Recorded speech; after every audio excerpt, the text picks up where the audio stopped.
మనకి షాహిన్ షా అఫ్రిది ఒక కొత్త రికార్డ్ని క్రియేట్ చేశాడని చెప్పాలి. ఆ రికార్డ్ ఏంటంటే ఇప్పటి వరకు మనకి ఓడే క్రికెట్లో ఫస్ట్ 65 మ్యాచెస్లో అత్యధిక వికెట్లు తీసుకున్న బౌలర్ ఎవరైనా ఉన్నారా అంటే ఆ రికార్డు మనకి రషీద్ ఖాన్ పేరు మీద ఉండేది. ఎందుకంటే రషీద్ ఖాన్ అంతకుముందు చూసుకుంటే 65 మ్యాచెస్లో ఏకంగా 128 వికెట్స్ తీసుకున్నాడు అనమాట.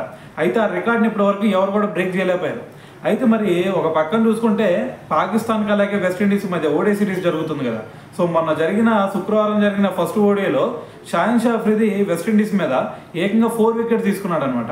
అయితే మరి అంతకు ముందు చూసుకుంటే 64 మ్యాచెస్లో షాహిన్ షా అఫ్రిది 127 వికెట్స్ తీసుకుంటే మరి ఈ మ్యాచ్లో 4 వికెట్లు తీసుకొని 65 మ్యాచెస్లో 131 వికెట్స్ తీసుకున్న ఏకైక బౌలర్గా అయితే నిలవడం జరిగింది. సో ఈ మ్యాచ్తో రషీద్ ఖాన్ పేరు మీద ఉన్న ఆ రికార్డును కూడా బ్రేక్ చేశాడనే చెప్పాలి. అయితే మరి ఈ 4 వికెట్ల సాయంతో మరి వెస్టిండీస్ ఫస్ట్ బ్యాటింగ్ చేసింది.